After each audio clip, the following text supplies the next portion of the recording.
एका बाजूला राजसाहेब ठाकरे आदरणीय उपमुख्यमंत्री एकनाथजी शिंदे साहेबांना भेटले.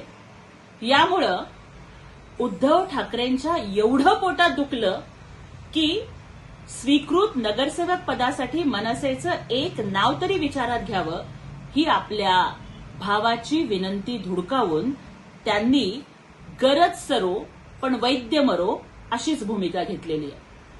उद्धव ठाकरेंनी आपलं UT म्हणजेच यूज आणि थ्रो हे नाव सार्थ केलं.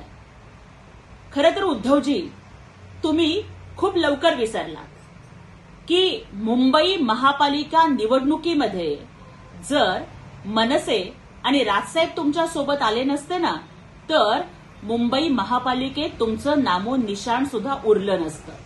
गरज पडली की गोड बोलायचं, माणसांचा वापर करून घ्यायचा आणि नंतर मात्र त्यांच्या पाठीत खंजीर खुपसायचा ही तुमची प्रवृत्ती आहे.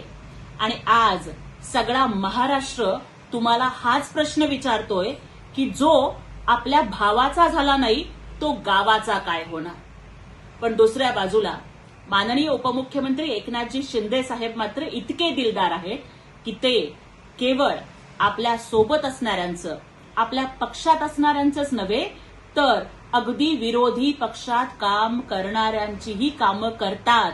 आणि त्यामुळेच महाराष्ट्राच्या जनतेनं त्यांना लोकनेता, लोकनाथ म्हणून स्वीकारलंय.